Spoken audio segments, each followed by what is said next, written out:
Yes, everybody, welcome back to Talking Wolves and welcome back to a match preview, the penultimate match preview for the 22-23 season, the final home game at Molineux this campaign as Wolves host Everton. Hope you guys are keeping well and safe, and as always, be sure to hit the like button down below and subscribe to the channel if you haven't already. But yeah, final home game of the season for Wolves. Life under Lopetegui at Molineux has been very good, so hopefully we can end the season on a high. But this Saturday's opponents, Everton, have got a lot more to play for than Wolves, still fighting for their lives down there at the foot of the Premier League table. Fortunately, obviously, Wolves are out of that mess now. So it's going to be a big, obviously, game for Everton. But I'm hoping that because it's the final game at Molineux this season, because it's going to be the final Molineux game for a handful of players, that they're going to be up for this. They're going to want to put on a show and end this campaign on a high. Obviously, last weekend's performance against Manchester United was disappointing. Away from home, wasn't really expecting a huge amount. But again, the level of performance wasn't really there. Manchester United didn't really have to get out of first gear either to get the 3 points against Wolves. So I will be interested to see if Lopetegui changes things too much on this ahead of this game. You know, he sort of hinted at sentimental changes almost a couple of weeks ago, or giving players a chance that haven't really had the minutes recently. The big one, obviously, last week was Dan Bentley coming in for Jose Sarr. And, you know, made a couple of great stops against United. In today's pre-match press conference, Lopetegui has said him and his team have already decided who is going to be playing in goal on Saturday, but wouldn't tell the press exactly who it is going to be. So, I don't know. If I had to guess, I would probably say Bentley, but we'll have to wait and see. May well be Jose Sarr once again back in goal, but who knows. In regards to the rest of the pre-match press conference, there is one, again, unnamed player who's got a slight knock and is going to be assessed on Friday ahead of the game on Saturday. But yeah, it will be interesting. I think, like I've said, there's going to be a number of players that haven't been given the minutes, haven't been given an opportunity, but I don't think you necessarily have to bring them on to get minutes. I think, you know, if we can get a positive win, positive performance, I'm sure the players at the end of the game will do sort of a lap of the pitch to show their appreciation of the fans in what has been a very difficult, long and disappointing, I will say, season. But there's players there, you would say, Raul Jimenez probably could be his final game at Molineux.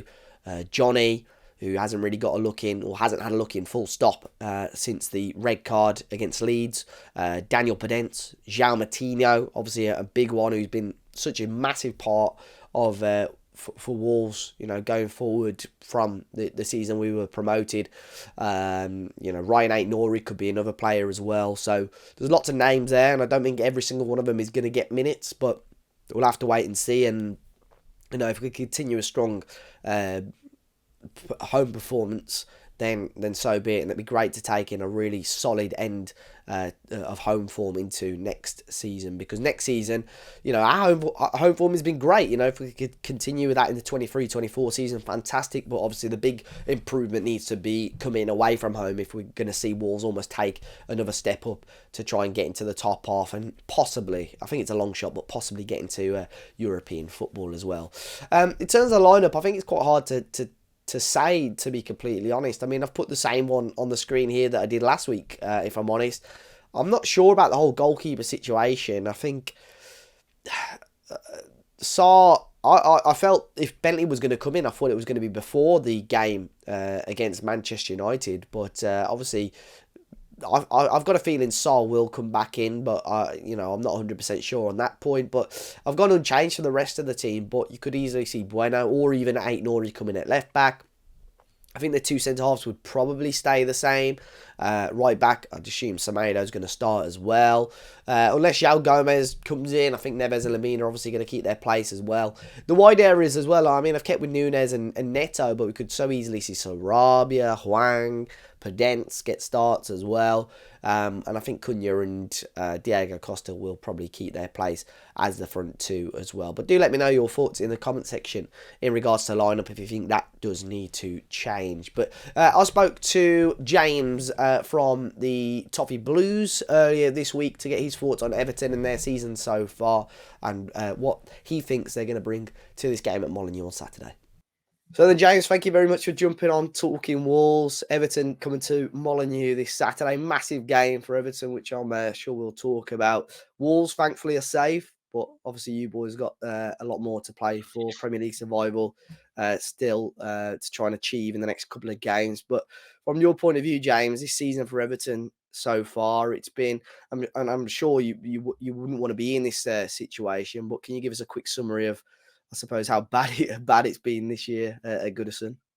Yeah, absolutely not a problem. I've just realised, well, I've got a Benfica shirt on, which I'm There you go. sure Perfect, mate. some of your fellas will appreciate. But yeah, yeah, it's been a nightmare really. To be fair, it's been a really long, horrible season for Everton. I think obviously we were talking before about how obviously Wolves have had a very similar kind of stress-induced sort of Mm, few months, whereas we've not been able to kind of escape from it yet, and we're still going on for hopefully only another couple of days. But I think in all likelihood it could be for another week, so we'll obviously see. But yeah, it's been really difficult. I think from minute one we didn't get a striker in on the summer. yeah. That wrote off the first few games of the season, and then we got results at bad times as well because I think Lampard could have been on some hot water, but then we beat Palace, and then we had the really bad end to the first part of the season before the World Cup. It was then really bad after that. Obviously, you beat us, but then we drew away at City, which bought them a few more weeks. So I just think the whole thing's been a bit of a mess. Everton should have sacked the manager. Maybe not quite as early as Wolves did, but definitely should have sacked him and got a new manager in during the World Cup break at the very, very least.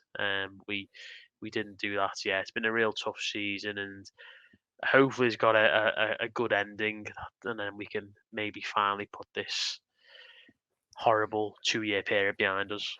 Yeah, it's been a bit of a mess, hasn't it? And I think the striker situation is an interesting one because Wolves have had that situation, as you've seen sort of before the last couple of years. Jimenez, when he got his injury, we had his understudy was Fabio Silva, who obviously was nowhere near ready at the time.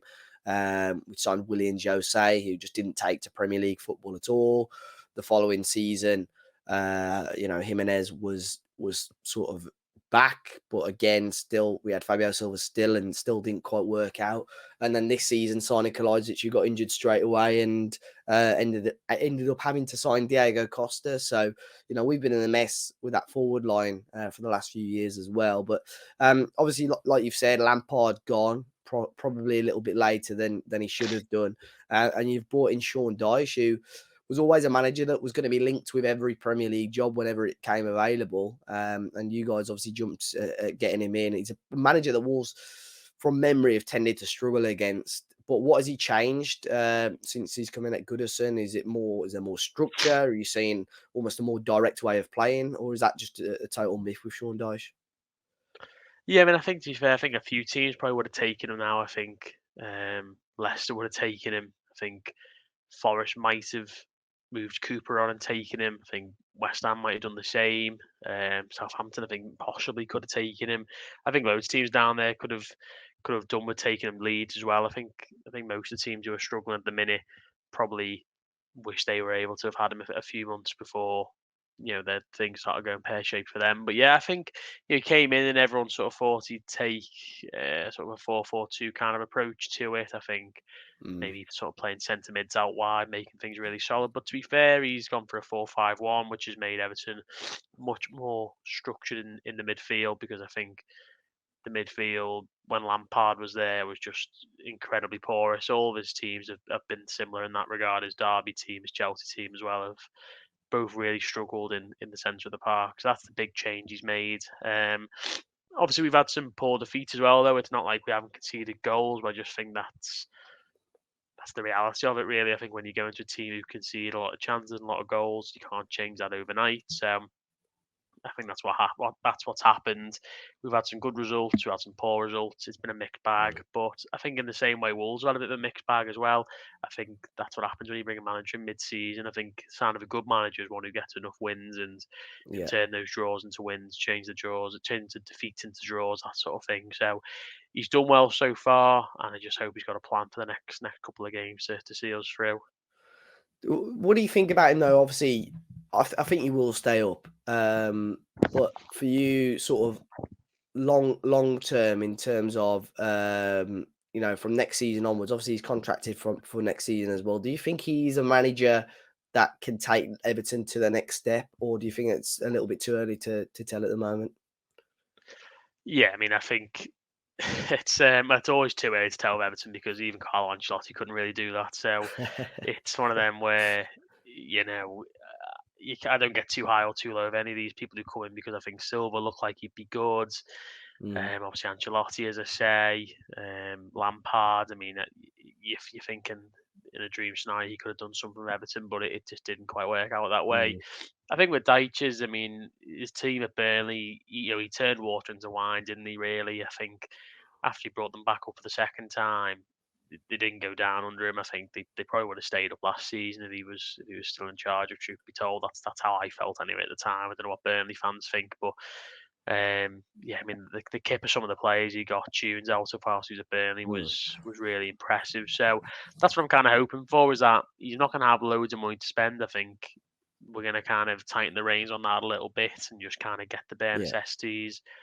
Hopefully promote a bit of youth. I know he didn't do much of that at Burnley. I don't think anyone really played many minutes other than a couple of players they brought in who were a bit younger, like Charlie Taylor and stuff, but no one really came for the academy much under him. So I think that's something he can improve upon. But yeah, I think he's definitely the manager we need going forward, so long as he can do that sort of David Moyes job of turning very little into a lot more than what people can kind of expect, make Everton Mm, punch above the weight a little bit, and just kind of get out of this financial hole we're in and take us forward into there. That's what you're hoping for.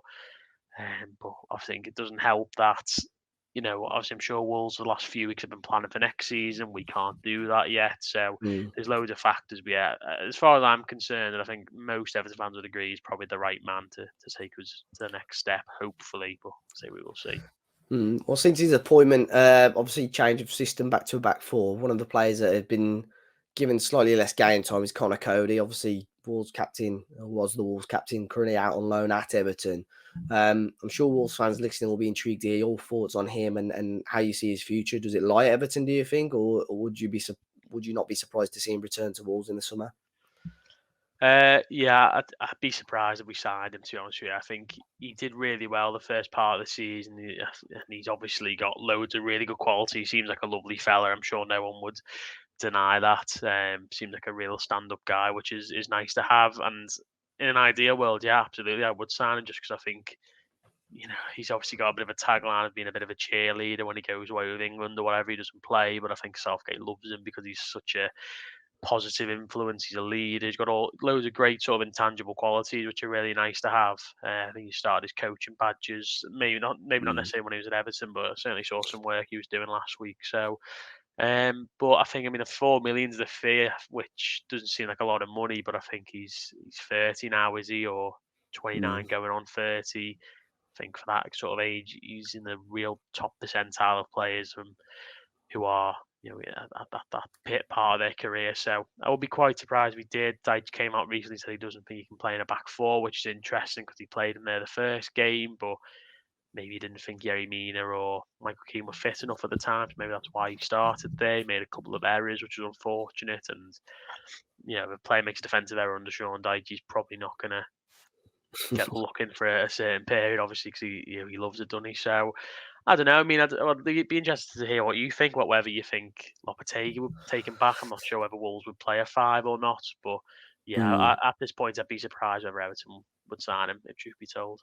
Yeah, it's one of those. He may well come back at pre-season. Lopetegui's not actually seen him. Obviously, he was already out on loan when when Lopetegui had come in. So I'll be interested. I'll be really intrigued to see what happens with him. One team that people seem to be mentioning, there's no sort of concrete links in it at the moment, is Sheffield United, because obviously they've come up. They're playing the back five. Coady has played there before as well, so it's quite an easy link to make. So it'll be interesting to see. And I think for his sake as well, if he wants to remain in the minds of people like Gareth Southgate, he's going to have to be playing, top level football as well. So he's going to have to make some sort of sacrifices somewhere. So we'll wait and see on that front. But for you, James, in terms of players for Everton that Wolves need to be looking out for on Saturday, who do you think are the danger men that can cause Wolves problems? I think, to be fair, I mean, I've cried it in on all of these because the team really is crap. But I think Dwight McNeil's playing really well at the minute. He played very well on Sunday against Man City. He played like left wing back, which was just, so Sean Dyche hurt a little bit, but also very un-Sean Dyche at the same time. So that was interesting. He was excellent the week before against Brighton. Obviously scored a couple of goals, got an assist, forced the own goal. I think he's a big one. I mean, Alex Iwobi loves playing against Wolves. I think his first three Everton goals were against Wolves in different seasons, which is ridiculous. Certainly scored one. I think it was his home debut. He scored in that 3-2 game when Richarlison got a couple. But yeah, I think those two, and then obviously Dominic Calvert-Lewin obviously went off at half time last week. Some people think that was just purely because, look, we've been beaten here. We're not going to win this game against City. Let's just not risk him. Some people think Yeah. he genuinely had a bit of a tweak. Either way, obviously, if he plays, he's been so good these last few weeks. I think he'd be one to certainly look out for. And then Abdoulaye Doucouré, he's been a completely different player under Sean Dyche. I think he's got 4 goals now, which for an Everton midfielder to score 4 goals in a season feels like a long time ago that someone's done that. So that's been good for us. I think those are the 4 main players who are going to cause any sort of issue for Wolves. But I just think going into the game on the weekend, it's all going to be about who's fit and who's not. Because I say obviously recently we've been quite lucky on the injury front, but we'll see what happens in terms of selection and what have you. But I think they're the main 4 players for sure. Yeah, Decore, I think he had so the game against Brighton, he scored a couple, didn't he, as well? And it's always a bonus when you can start getting goals from other areas of the pitch as well. It's what Wolves probably haven't had enough of. We're just not scoring enough goals, full stop. When your number nine's unfit or not scoring, you want goals from the wide players and the midfielders. And I suppose that's what Sean Dyche has started to get over the last few weeks or so. But James, like I said earlier, a lot more for Everton to play for.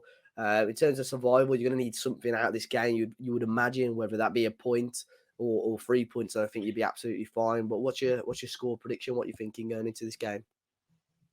I don't know. I mean, I haven't said we're going to win for a while, in fairness, but I think you mentioned obviously on yours that your away record, I think it was 2 wins. Did you say Yeah, Southampton and us? I think those 2 games might have been the two, certainly two I remember. But yeah, you're right. um, Yeah, we've only won 2 away games all season as well.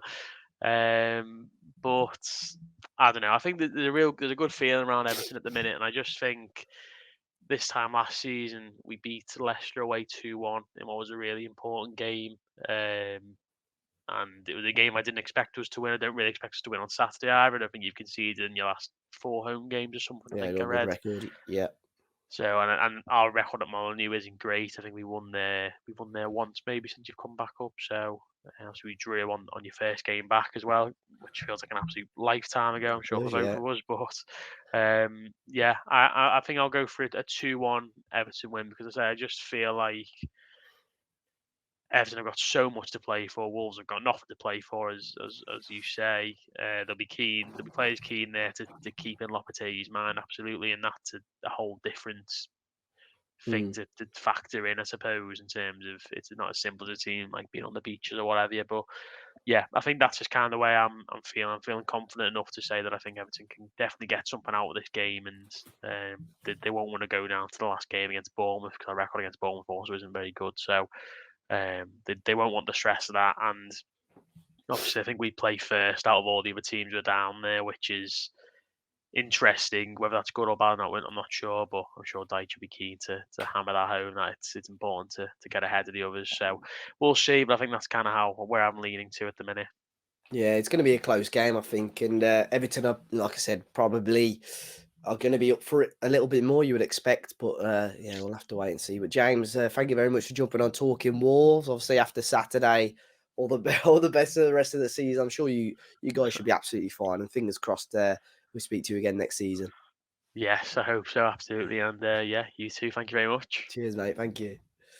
So big thanks to James. I'll make sure to leave a link to him and the Toffee Blues YouTube channel in the description down below. Final home game of the season, guys. Hopefully Wolves can finish their time at Molineux this year on a high.